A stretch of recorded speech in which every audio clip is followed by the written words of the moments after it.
All right. We're good. Can y'all see it? It's spinning. Good. All right.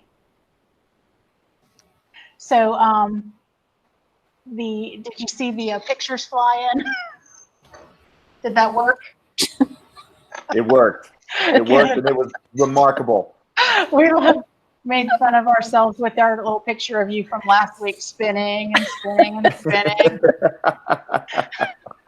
I don't think the rest of our folks, though, know what happened. I could not be more horrified. Let me just go ahead and throw myself on the altar asking for forgiveness. I will never try to do it through a phone again. There's nothing to be forgiven for. I was just sitting there like a sad cowboy, like, well, maybe they just don't want me to join. Oh my God. Pour salt on the wound. That's okay. I deserve it. Totally deserve it. We wrapped up, and I saw the Twitter, and I saw your face, and I went, oh no. She came down here to my classroom going, oh my God. Look on her face. Okay. Well, anyway, for housekeeping, we already talked about signing in. That's in the chat, and the link to the back channels in the chat as well, where I can see your comments. The book return is if you did not write in your book and you don't want to keep it for your professional library, if you would please put it in the pony and send it back to Miss Reynolds. Then we're going to try to do this again sometime in the not too distant future, and we can reuse some of the books if you don't want to hang on to them, but you're welcome to hang on to them if you would like to as well. The first 4 ed puzzles from the first 4 sessions are posted and available. If you missed any, you can do those for the PD credit, and then in the next week or so, I'll have the last 2 up for you in the Google Classroom. But you need to let me know if you need them so I can enable them for you. And lastly, I don't recall if we ever found out who Puzzle Woman was from our superheroes last week. So if you were Puzzle Woman, please let us know. So the first strategy for this week, chapter 11, was the one that hooked me into Bold School, because I went to the session, the workshop with Mr. Kieschnick after the keynote speech at NC Ties, reciprocal teaching, and the effect size was huge. I believe it was worth 2 years of growth. Is that right, Mr. Kieschnick? Yeah, you're talking just shy of 2 years of growth over a single academic year's worth of time. Reciprocal teaching, my favorite of the strategies that shows up in Bold School. And it was very evident that it was your favorite in that session.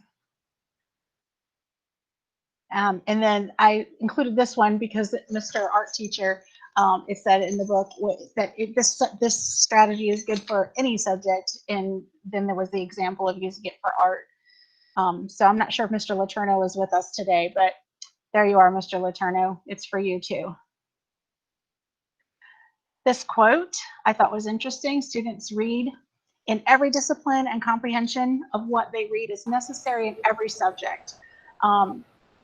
Doesn't it make sense then that teachers of every discipline should consider themselves literacy teachers? And yes, I teach all the subjects in first grade and then next year second grade, but even teachers that teach a single subject, like when I taught only math in third grade, we still had to have a lot of literacy in teaching math. So that made a lot of sense. And for the record, Tess, I want it to be known that works both ways, right? Because math teachers get upset sometimes because they're like, why am I also considered a literacy teacher? Well, it should work both ways as well, right? So we should all be considered literacy and numeracy teachers. Basic numeracy, basic literacy is not just ELA's responsibility or mathematics responsibility. It's our responsibility, and that's really important. And I say that as a social studies teacher who wishes that civics and social science was also everyone's responsibility. But if we have to die on the hill of those two, it's got to be numeracy and literacy. Right. Yes. That's always one of my pet peeves, that all of the subjects don't get that importance. It's like, it's not on the test, so we're not going to test it. We're not going to have to teach it. You just slick that one under the rug. But literacy has to do with all of those things. All of that stuff works together, and it just blows my mind when somebody says that. It's like, how could you say that? Because it's all wrapped up together. 100%. Candace, I couldn't agree more. I was just having this conversation with my wife yesterday, and we talked about podcasting about it. we talked about the state of civil discourse relative to politics and civics in this country. And you can trace the devolution of political discourse all the way back to the point where we stopped testing for it, and thus we stopped caring about it, and not to get too far down that path. Right. But you know, we too often live in a world where what is tested is what is valued, and we have to arrive back to center at a place where, hey, just because it's not tested doesn't mean it's not valued. Like there's, yeah, thank you for the amen there, Christine. Like all of these things are an important part of development of the whole child. So I couldn't agree more. And it's easy in my grade level to integrate everything together, science and social studies and language arts and math. But I can see it being more challenging and when you're teaching separate subjects, but it is possible. Absolutely. So the first misconception that we already talked about with Mr. Letourneau is that it's only for ELA classes. Clearly that's not true. And the second one, that students teach students, is not necessarily true about reciprocal teaching as well. So it's not just another peer tutoring. Yeah, and I do want to say, Tess, like you can arrive at a place where when reciprocal teaching is functioning on a high level, it can arrive at a place where students run predictive analysis, clarification of vocabulary, asking and answering questions, providing objective summaries or retell of a text based on how old kids are. You know, like that's sort of the end game, though. Too often reciprocal teaching falls flat on its face because we try to get kids to run that on the front end before we've provided them enough scaffolds, and then it just falls flat on its face, and we're like, oh, well, that's not a strategy that works. And it's important to recognize, like, hey, we have to facilitate, predict, clarify, question, summarize, or retell, and get kids to arrive at that place where they feel comfortable facilitating those on their own. Yeah, because you're right, Tess. It's not peer tutoring. Yeah, and we've talked about the modeling piece quite a bit in our sessions, and A lot.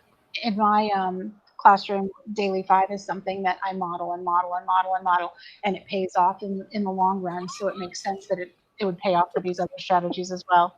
For sure. And Laura, I saw what you said in the chat there, just as a fifth grade ELA teacher, now you went from fifth grade ELA to sixth grade math. Wow. I taught all the subjects in elementary school, fifth grade, for like 7 years. And then I became the ELA social studies teacher. And now I have moved up to middle school and I teach middle school math. What's next? Like PE, art, music? You know. Yeah. Yeah. But to your point there, like it's something I worked really hard to do. And it's something that I continue to work hard to do is I need for us, and folks typically at the elementary and sort of younger middle school levels are better at this, at recognizing that great teaching is great teaching, and it has applicability across a multitude of grade levels and content areas.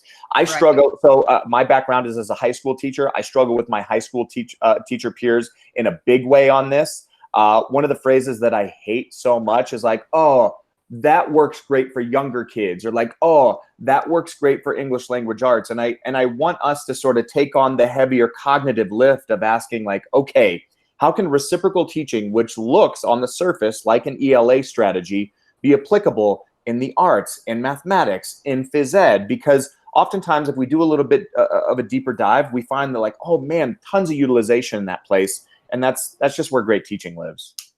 Yes, Right. Diane. Yeah, she said read, write, think, talk every class, every day. Every class, every day. Absolutely. And that would be one of those things that maybe we could help people with, if we could get people to come and meet with us and work through Start lesson planning. plans with them. We have plans for next year, Wes. I like it. I like it. So this quote from the movie, The Hard. A League of Their Own. Yeah, the hard is what makes it great. It does seem like a really hard strategy to pull off, and I was thinking that in the session too. But it is, and I thought that about one of your videos that you made on Twitter with your daughter, where she was having to think really hard. I think it was the one with the game. What's that game called? Where you Heads Up. Thank you. Heads Up. Yeah. About increasing the cognitive rigor real quickly. And so they have to think about it. It makes it hard, but it's worth it in the long run. It absolutely is. And it's one of those things, yes, like it's good for these, it's good for these strategies to be rigorous for kids. The hard is what makes it great. I don't want the implementation on our end as educators to be hard. And it's one of the reasons why. So again, like full disclosure about me, I'm a super selfish writer. All I do is write the book that I need at the time when I need it. And so I had so much confusion around instructional strategies like reciprocal teaching, because if you go on YouTube, you'll find tons of stuff, much of it different. And so I was like, I need a way to simplify what is reciprocal teaching so that I could execute it at home during bedtime when I'm reading stories with my kids if I needed to. And that's, that's where the simplification of these strategies comes from. Because again, like good Laura, I'm glad you appreciated the movie and TV show references throughout the book. Again, I'm a selfish writer. I write the book that I would want to read. I don't want to write the fall asleep book. I've read plenty of those. I also don't care if people think I sound smart or not. In all likelihood, I am not. It's not a thing that I care about. I just want the content to be approachable and usable. That's way more important to me, that the content works its way into classrooms than people pick up a book, read it, and they're like, ooh, this guy's smart. I could not care less about that. And that was one of the things that sold me in the workshop that day, was that how simple it seemed, how simple you made everything seem on our end, the technology end, and incorporating that easily. I liked this reference to being the coach in the classroom. Yeah.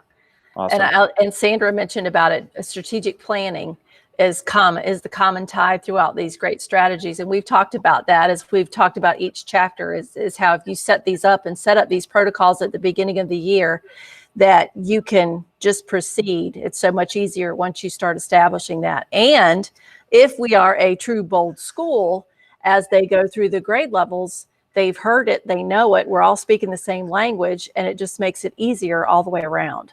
100%. That like Candace, that's such an important piece of the puzzle, right? Like we all have to come at this speaking the same language. We can't sit around a table and talk about reciprocal teaching and have half of us at the table think that we're talking about a literacy strategy that involves predict, clarify, question, and summarize, and the other half thinking we're talking about peer tutoring.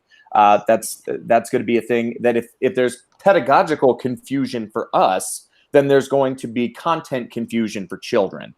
And the more that we can sort of level the playing field there, the better. Another thing I'm so sorry, Tess, like I feel like I'm hijacking this. No, I just talking my face off here. Another place that I kind of want to push everyone on the call here, and this is a really common conversation that I've been having with schools and districts and practitioners and leaders across the country, is around Bold School. When we consider those sort of like top 11 instructional strategies that appear in the book, we have to start to ask ourselves, like, think about next year. We don't know what next year is going to look like. It's going to look like one of three scenarios. We're either going to be face-to-face with kids, we're going to be virtual, or there's going to be some sort of hybrid blend of that. Yeah, Laura, I see your face. I'm nervous about it too, right? I feel overwhelming you right just to think about it. I know. Like we'll take a deep breath. It's Friday. It's almost happy hour. Like let's. So here's what I'm going to encourage you to do is start to think about, as we move forward, start to think about what your go-to strategies are and start to disaggregate them according to those three areas. Start to ask yourself, like, okay, if we are face-to-face, what are my top go-to strategies in a face-to-face model, right? In all likelihood, it should be things like Socratic seminar. It should be things like problem-solving teaching. It should be things that are difficult to do with kids in a virtual environment, right? Now think about the virtual environment and ask yourself, like, okay, what's the go-to virtually? Chances are interactive video should feature really, really prominently. Reciprocal teaching can feature prominently here. Vocabulary strategies can feature prominently here.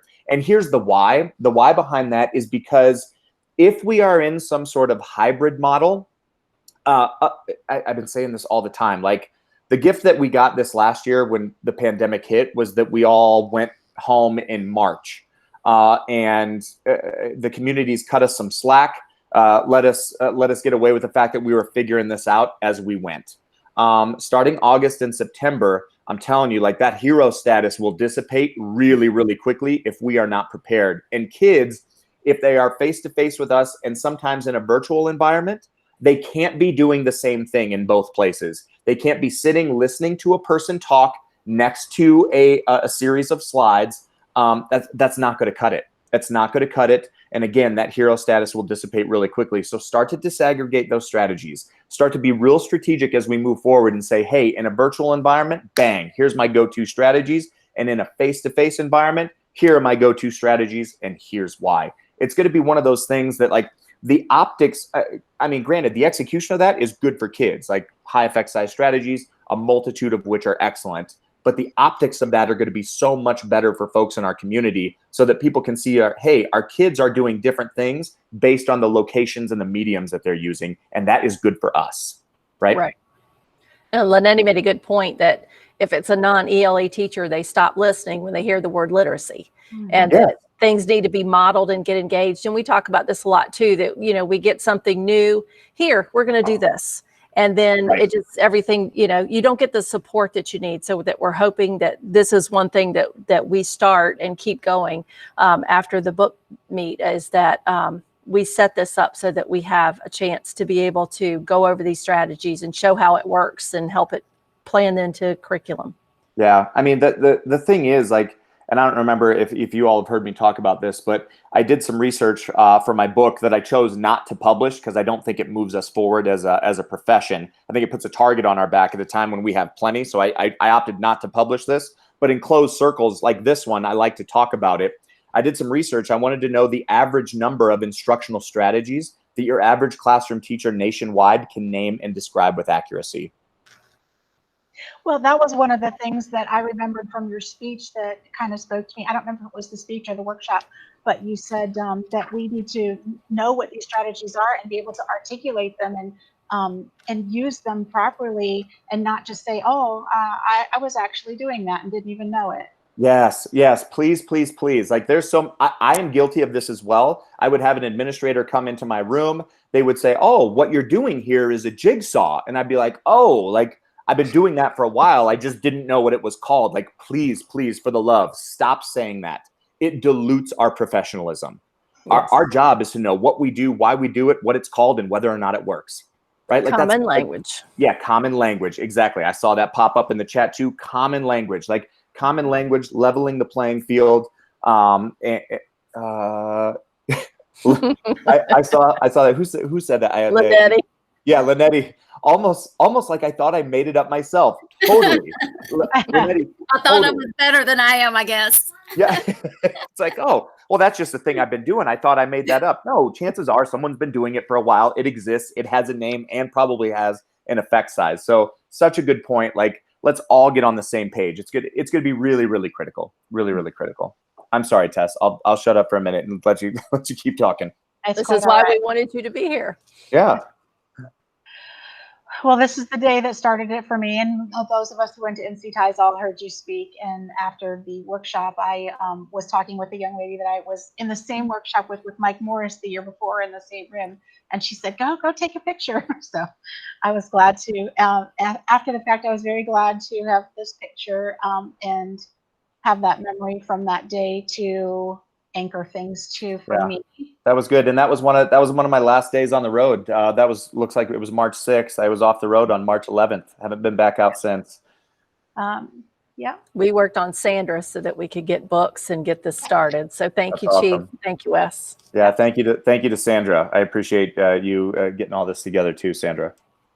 When I planned this, I wasn't sure for sure if you were going to be here. So I planned to use your video on reciprocal teaching to show them the 4 steps.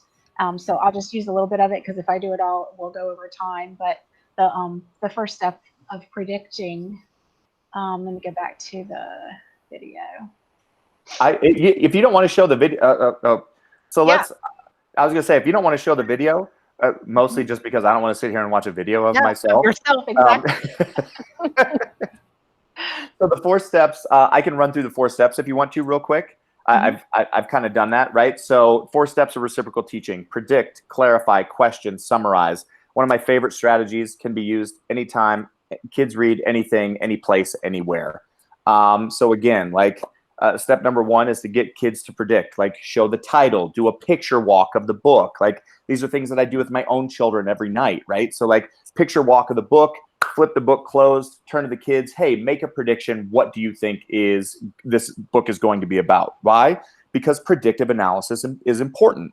Number one, it's a skill we need kids to develop. Number two, we need to know what they're keying into, right? Like, are they pulling out bold and italicized words? Are they pulling out important things that show up potentially in pictures? Are they pulling out important words that show up in the title, right? Like predict, predict, predict, like super, super important and really easy for us to execute, involves no prep work, right? Step number two. Yeah. Sorry, go ahead. I'm sorry. Linetti had just said that they can they're engaged because they can put their thoughts out there in a safe space. Yeah, exactly. And it's a completely safe space. Like letting kids know off the bat, and Tess, you saw I did this in our session, like, hey, this is a no risk proposition. You don't have enough information. There are no right or wrong answers at this point, right? So like long runway into more rigorous content, right? Step number two, clarify, right? Asking like, hey, pulling out those important vocabulary words and asking kids to provide visual representations for important vocab. So here we go. The word is literacy, right? The word is literacy, everyone. Do me a favor and find me something around you right now that you think best represents literacy. That's your challenge, right? Find something that you think best represents literacy.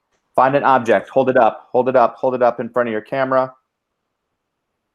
Good, like simple things like that. Why? Okay, so why do we do that? Right? Number one, it's important that kids clarify vocabulary before they read text, right? Because what will even our best readers do when they stumble across a word they don't know? Many of them will skip it.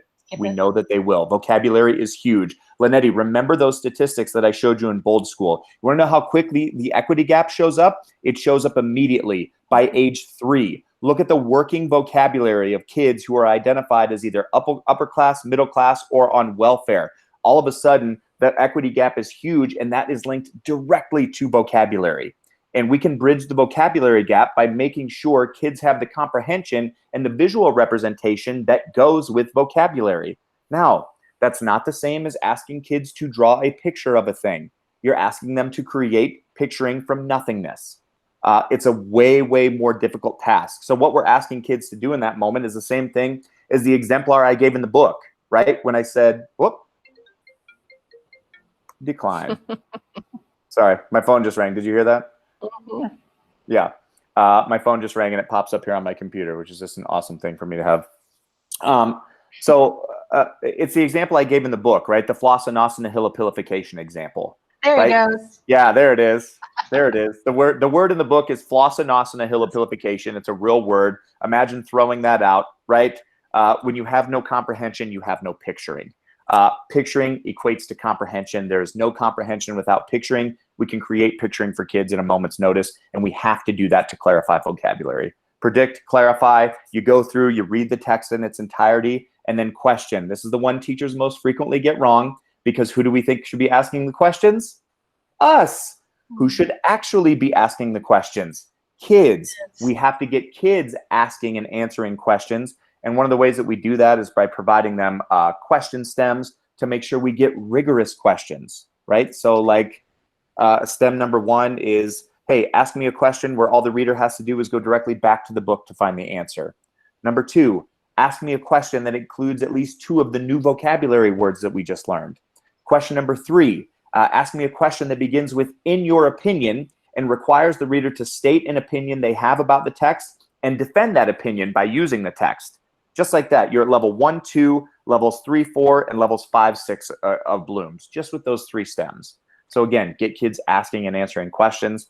And then last but not least, get kids to summarize text. For those of you who teach littles, you know that's not the skill that comes first. It's retell, retell, retell, right? Retell the story. Use the words first, then, and finally. I'll tell you what, I worked with my kids' school, and we created, when the pandemic hit, we sent every single parent home with a book from the library, and we created a bookmark of the reciprocal teaching process that was laminated. It went in every single one of those books. We said, hey, here's your first book to read as you're reading at night with your children, just to make sure we're trying to close the equity gap. Make sure you're getting kids to predict, clarify, question, and summarize. It's not a thing we just do with our own children. We got to make sure this is being done with all children. And for folks in the Google Classroom, I have included a couple of resources about question stems for Bloom's taxonomy. So you've got, if you want something to reference or you want something to make a bookmark for the kids when they start doing this, it's in the Google Classroom resources. Yeah. Yeah. So is the webinar that I was going to use, and it's at the very bottom of the resources. Y'all should go watch it because it will walk you through the same type of example that we did in the workshop. And it's a middle school example, but you can still, I could see how I could adapt it for younger children. And one of the things that I liked about it was like the predicting part. He showed how easy it was to quickly come up with the questions to put in a poll and see what the kids are thinking about what they look at for just a moment. Are they looking at the title? Or are they looking at the picture? And what sources of information are they using for predicting? And you can tell that from your answers to these polls that you gather electronically, and they're very, very easy and quick to make. Yeah. Jessica, I'm glad you said what you said in the chat. I'm glad this is clarifying for you in terms of how we use it for kinder kids. Reciprocal teaching, super easy thing to do. When you pull kids up to the carpet, you're doing a read aloud, like picture walk, make a prediction, and then open up the book and start to point to some of the words, right? Like this is how my kids used to practice their sight words. I'd open up the book, I'd point to the, when, and, is, right? That's how we practice our sight words. And then I'd point to a word that wasn't a sight word, ask them to sound it out phonetically. And then I'd say like, hey, do you know what that word means? And if the answer was ever no, we'd hop on Dad's phone and we'd go find a picture that we thought best represented that word, right? Predict, clarify. Then we'd read the book and I'd do the voices, same thing most parents do. And then I'd close up the book and I ask kids like, hey, what's one question you'd ask the main character of this book, right? I get a 2-for-1 out of that deal. Number one, they get to ask a question about the text. Number two, I get to know whether or not they know who the main character is. And then last but not least, good, turn to the person next to you and retell this story. Use the words first, then, and finally when you retell it, right? Low tech to no tech option, which especially for kinders, like we don't want to slow down the acquisition of skills just for the sake of using technology. If technology is a fit, use it. And if it's not, lean into that old school wisdom and that old school methodology because we know it works with kids. And Laura said she loved the question step. As a person who's really been digging deeper into Bloom's, and guess what they have to answer on benchmarks and integrate tests? Questions. Questions. Mm-hmm. Yep, exactly. So what we needed to know is that reciprocal teaching is for any discipline. We've already talked about that. And that the teacher must model all 4 steps, and back to the modeling we've talked about over and over again. It's so important, and the dividends will come in the long run. It's worth the upfront cost of time. Students do the questioning, and the technologies can deepen the learning, but like he was just saying, you don't have to use that to use the strategy. Tess, your slides look so much better than mine. You are like, I'm sitting here looking at this and I'm like, oh, these are all graphics from my book. And when I present on this, my slides don't even look this good. Well, I can teach you how to do it. Please teach me. This looks incredible. We'll share our slides with you. Yeah, will you share your slides with me? Sure. Thank you. I went with a superhero theme for bold Do me a favor. school. Yeah, do me a favor. When you share them with me, put credit to yourselves at the bottom. So if I use them, like it's right there. Because these are amazing. Tess and Candy, I'm going to brag on them a little. They have really done a phenomenal job through all this because we started it before remote learning even ended, and they're really passionate about it, and I think they've done just an outstanding job. Yeah, Sandra, this is amazing. Well, the next one, this one here is for Kathy Blades. She loves Flickr, but she said, don't look up sticky on Flickr. Don't type in sticky. Nope. We love Kathy. But these are all the ones that were mentioned in the book or in the video that you'll have to go watch. And then some ideas that we had too. Flipgrid was in the video, but Miss Beaker said so would work too. And if you have any ideas too, we can add them in later. Just let me know. Let us know in the chat. Lots of my favorites are on here. I see Paradeca is Nearthought on here. That's a favorite of mine. Oh, there it is. Geez, is it on here? Yeah, it's right in the middle, Kishnik. I mean, you've mentioned, today's meet is gone, which is a real bummer. Oh, I didn't. Yeah.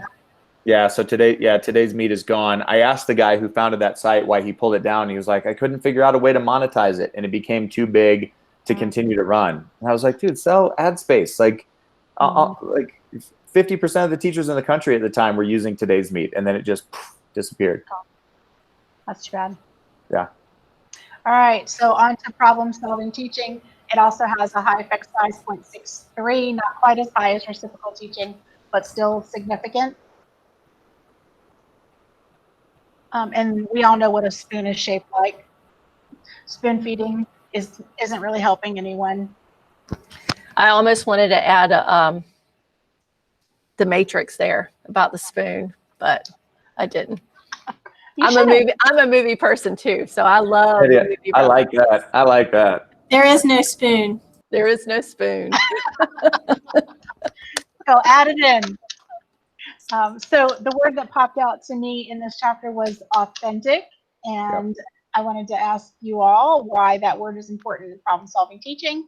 But Mr. Kieschnick, you can enlighten us. Sure. Yeah, let's go to the source. Why is right? Because for problem solving to be effective, like it has to be authentic problem solving, right? Like has to be real world relevant problem solving. And the challenge for us is to create authentic problem solving scenarios that show up in our classroom the way they show up for kids outside of the classroom.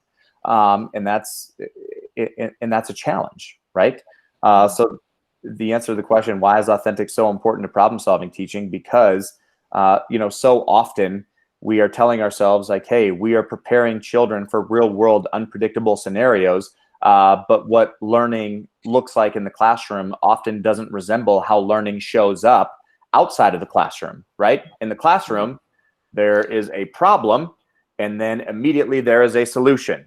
And there's the example I give in the book of how most of us learn math, right? Which is like, hey, today we're going to learn order of operations. Here's the order of operations. Here's the mnemonic device. Now here's an easy, medium, and hard version of order of operations. And open up your books to page 325, complete all the odd problems. Like that's not problem solving. That's just recipe following. That's inauthentic relative to how problems actually show up in the real world. We have to allow space for productive struggle, right? We have to give kids a problem worth solving. We have to allow them time to discuss, engage in some productive struggle, right? Like all of those things have to be part of the problem solving teaching process. Productive struggle when it's hard, though. Yeah. Ms. Beaker, before we met, was talking about some problems that she had from math, I think from GPI, that were math problems, but they were related to North Carolina topics or history or something to that effect.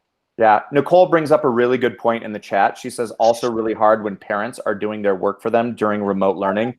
Oh, Nicole, absolutely a challenge. So one of the things that we're going to have to do, and again, this is a conversation I've been having, like, we have to not just retrain our children when it comes to problem solving. Like we have to train up and coach up our parents in our community, because a lot of parents out there, increasingly so in the world of lawnmower and helicopter and tiger parents, whatever you want to call them, like so many parents are not comfortable allowing their kids to engage in productive struggle. And quite frankly, school has a lot to do with that. Like the stakes of school have been so high at such a young age for a long time now. Like we have to arrive back at a place where, hey, like school is a place where productive struggle and failure and feedback are welcomed. Failure is feedback. It's not forever. So there's a reconditioning, not just of kids, but of parents that will have to be done as well. Linetti said that kids have to be taught how to struggle. And Absolutely. it's okay to not get it right every time and to fail. Yeah. And we've talked about that before, to fail, for us to fail in front of them so they can see what it looks like. And a lot of times with technology, check that box. Yep. We have failed, and we have to show them how that works, and that, the world doesn't end, and it's okay. We learn from it and we move on.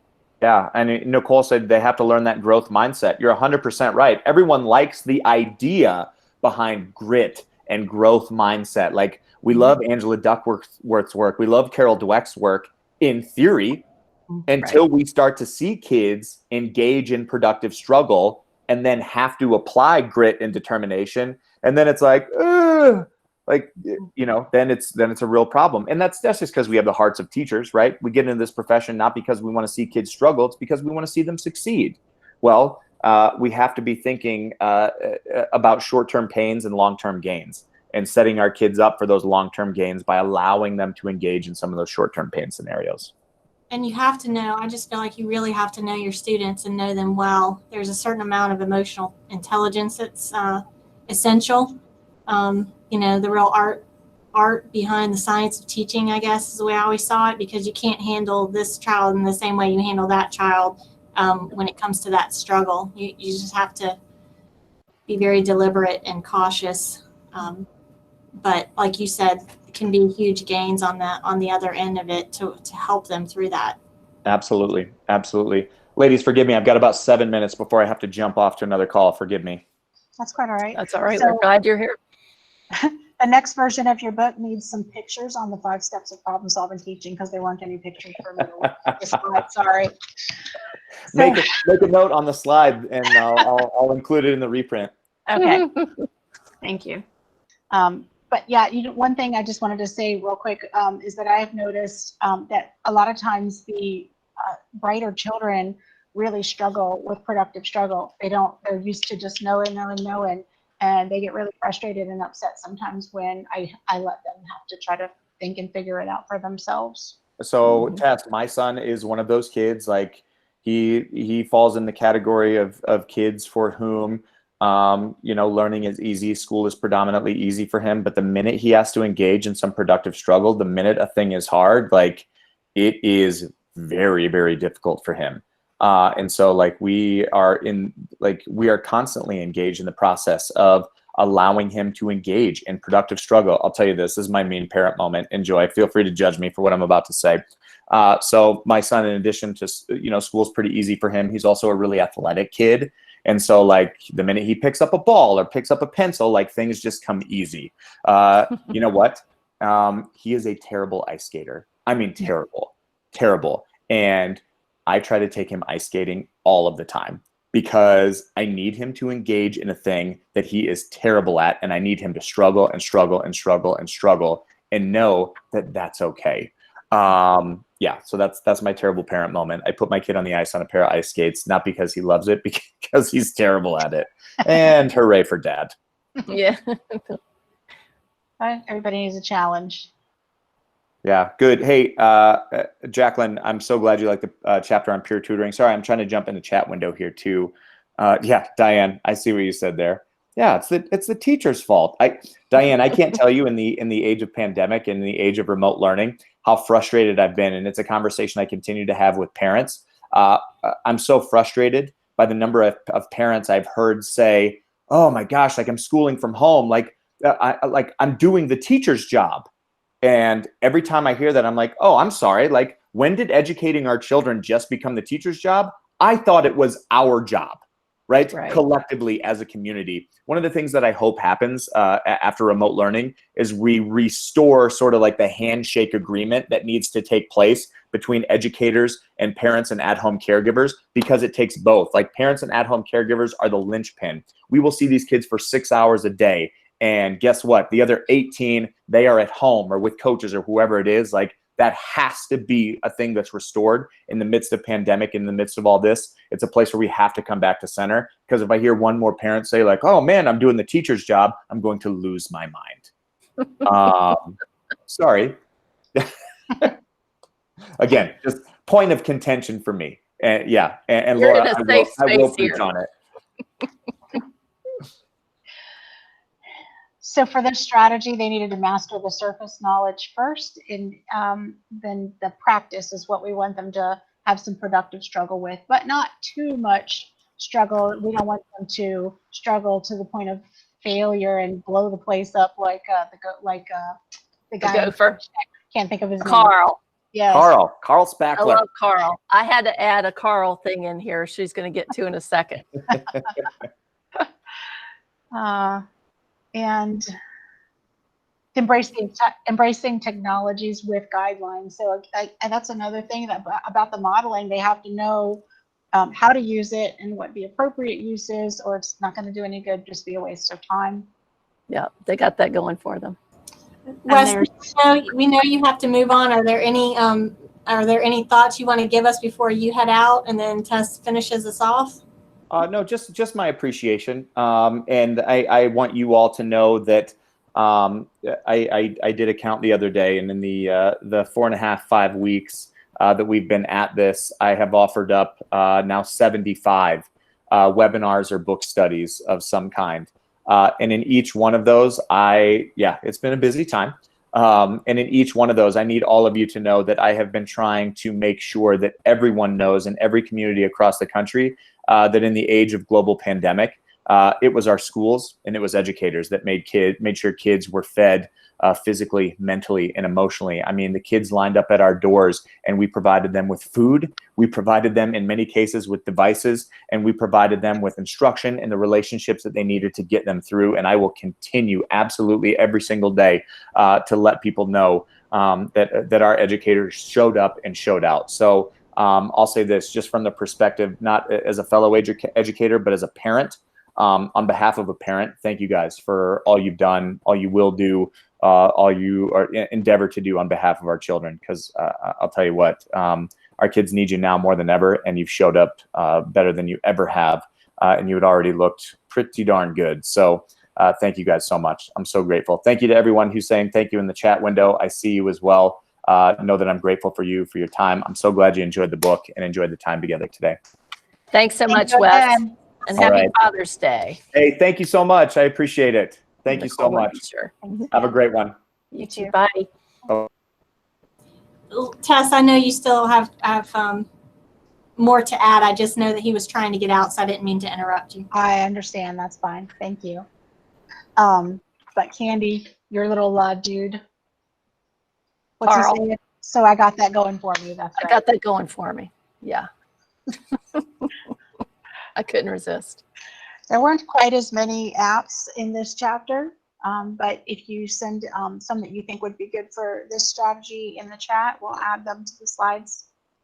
And then we'll add the slides to the Google Classroom so you can go back and the links that aren't active in the presentation are active in the slides if you need to use them. So if you do, when we get to it, want to do the Go 8, you could just go into the slide presentation and get to it that way.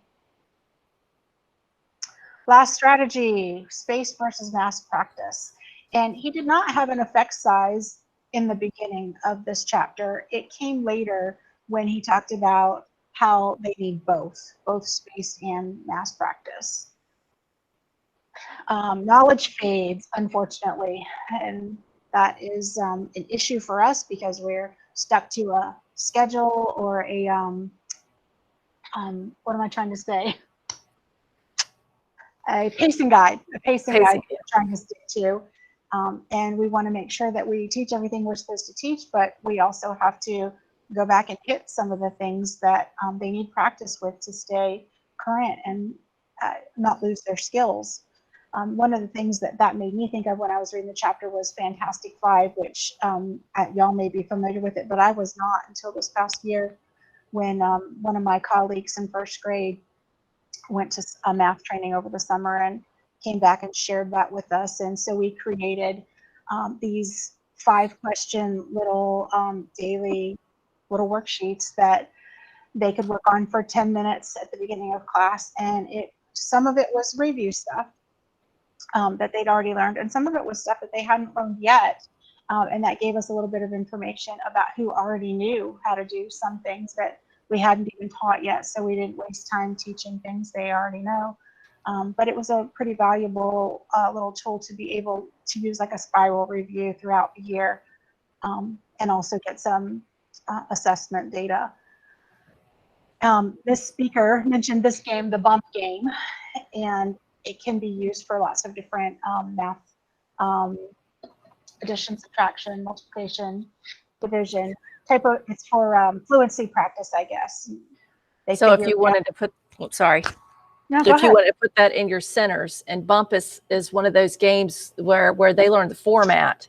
You can change up if they're multiplying, if they're dividing, if they're what it is they're doing with the bump. But it's one of those independent practice things that you could add to your center. kind of like the protocols you were talking about last time we met, where if they know how to do this particular structure, then they can use it with other subject matter as well. And you can pick up a lot of free bump games and teachers pay teachers and different places. So yeah, there's a video that's linked here in this link, but we're probably not going to have time to go look at it. But if we do, I'll come back to it. While we were looking at things for this slide, Ms. Beaker found the math games on the NCTPI worksheet website, and I thought it was pretty neat. It looks like this. Yeah. Oops, I forgot. I've got to change the presentation to show you. It's a comprehension. There's a whole booklet for each grade level. Yeah. It has lots of good resources in it that you could probably use in an independent practice. I got to switch windows.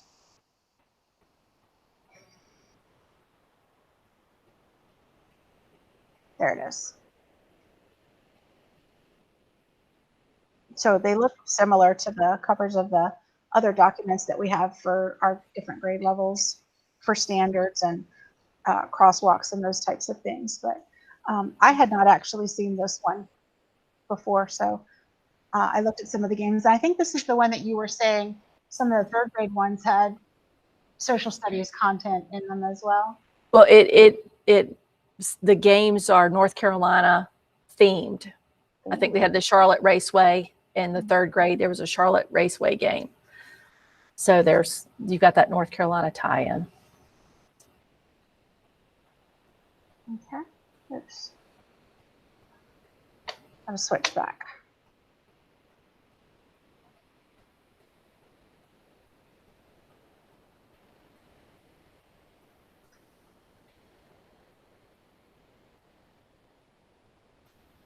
So this is where the effect size came in.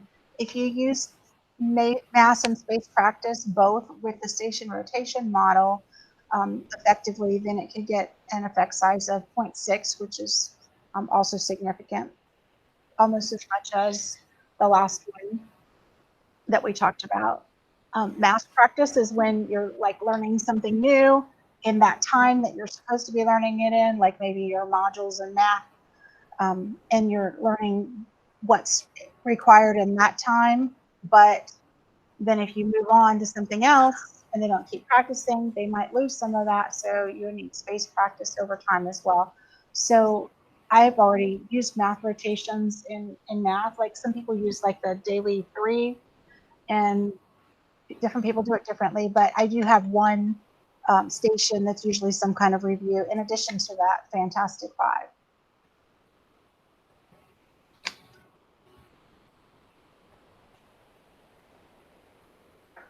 And 51st Dates is one of my favorite funny movies. And he's sorry that he's not better looking, but she doesn't remember. Doesn't matter. She'll forget by tomorrow, like our kids.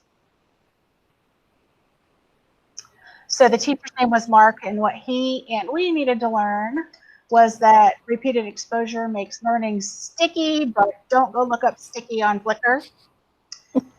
I will never think of that word now without thinking of Flickr. And that practice can be both spaced and mass with station rotation. So that is where you get the 0.6 effect size by combining it together. So I'm not sure if that's something that's possible in other grade levels where you teach one subject, or if it's just, I mean, I know math is easy to do that with math. If you guys have any ideas about that? We were able to still do that with when we went to departmentalization in our 5th grade, because we planned together, so that I might come up with the material for that particular center, but I would share it with my colleagues or whatever. I mean, there are ways to do it. Again, it's just kind of a deliberate, a deliberate time and working together collaboratively. Mm-hmm. Yeah, usually one of the rotations that I have will have some sort of technology too. So you could use the technology for the spaced practice as well, the review practice. There are lots and lots of things online that are good for that.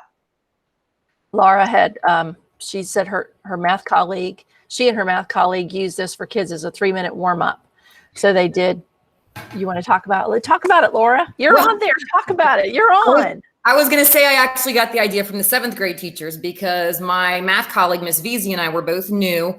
And we went to the 7th grade teachers, Miss Kaczynski and Powell, and just asked them, how they make things work in their classroom. And they suggested it. And it's always previously released EOG questions or previously benchmark questions. But they knew the drill when they would walk into class, they would get their notebook out. And it would be timed 1 minute independent, 1 minute discuss what you came up with and how you came up with it with a partner. And then we would discuss the correct answer and move on to new material. So it worked well for us. All right. Thanks for sharing. Mm-hmm. I had a thought, but it's already gone.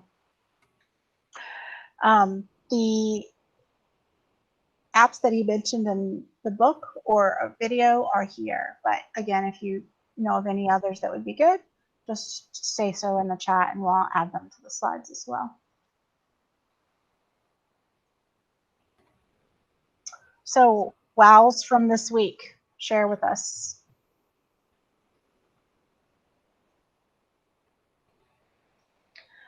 There weren't any slides added in the Go 8 for the last 2 chapters. So just talking about these 3 chapters, 11, 12, and 13. I don't know if you can hear me. Yes. Yes. But I think the wow for me, and I had to laugh at Lynette's earlier statement about I'd done it, but I'd never really called it that. When we got to the final strategy about the space in math, I had never heard that term before. But the way that he laid it out made sense for me. So that was my wow. And it's a great way to, I think, articulate where you want to cover material that needs to be revisited frequently, yet at the same time introduce new. So I was just excited to hear that term. I had not been exposed to that before. Yeah. When I heard him talking about it in NC Ties, I said it spoke to me not to be judgmental of others, but to me, because I realized, especially during that workshop, that I didn't know what reciprocal teaching was. I didn't know that's what it was called. I had no idea. Yeah. That's what my wow moment was with the reciprocal teaching. I really liked the lesson plan template he gave us for math and for the word problems, because if they don't understand the language that we're using, then they will never be able to solve the equation that we're putting in front of them. So that was kind of a wow moment. I also wanted to say, since I have my speaker on, you guys have done a great job. You've done a great job of conducting all of this. So I know he said that earlier, but thank you very much. Thank you. Thank y'all for joining us. It's been fun. I've enjoyed it. It's been a great learning experience. Can I throw in there that maybe it would be helpful, since the group is still on here, to give us some guidance about what you feel like would be good next steps for us as a district, now that, we, if we want to call ourselves this cohort group who've done it first, what would be next steps? How could the district support teachers in moving, towards implementing these strategies that we know work and have worked well? What can we do to help support that? I like somebody, I think it was Christy or somebody mentioned about the same language for the instructional strategies. If we're all on board with that, and maybe visit that so that we're all clear on what this is. Training. I know we had talked about doing some things with lesson plans. What do you think? I like that idea, but I'm still gonna promote Tess and Candy in terms of, it's like sometimes you have to walk the walk to really understand it. And Diane and Kimberly and I can go in and really talk this through, but I think offering another district book study, the best advertisement is word of mouth. And I think every single one of us that have participated in this can encourage one other person to participate. And I think, the planning piece for Tess and Candy is pretty much already there. They may want to fine tune it, but I would really like to see another one of these offered and give us the opportunity to promote it within our own buildings. Maybe every building in the district is, I think, represented by somebody in this.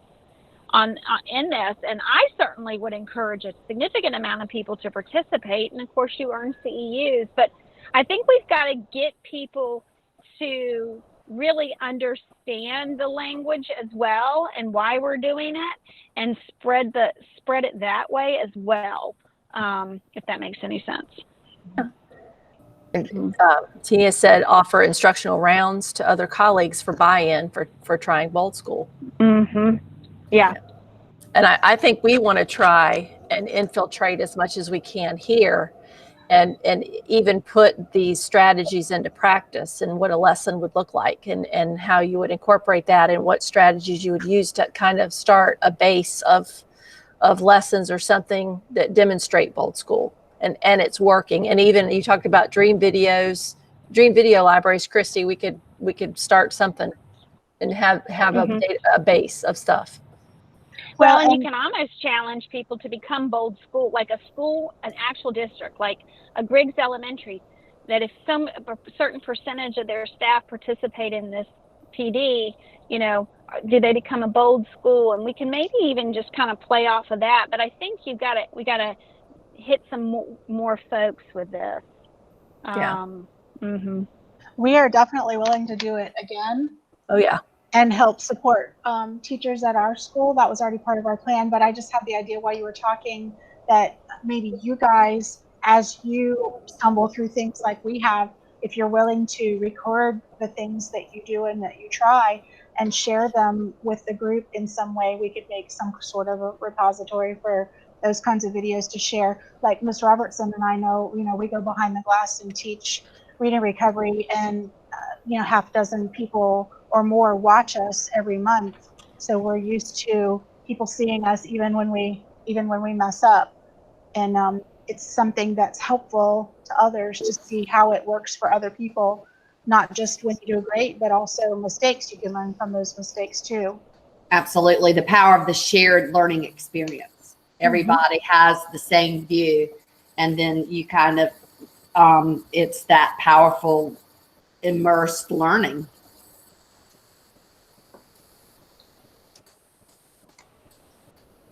I'm just making notes. So we are trying to finish up our grant application and working with Weston in a more long-term capacity is in the write-up. So hopefully we will get approved, but we will not find out any of that. The application date, everything was pushed back with COVID. So the application's not due until the end of August now, although we're going to get ours in early. So we won't hear until like end of September, October. So it just pushes the timeline back for everything. Although it might be a blessing in disguise because we could get another Bold School book study in there and build some more interest. But I did want to let you guys know that we're still going to try to see if we can work that out. And he would work closely with a group of like 20 over a period of time, helping them to implement these strategies.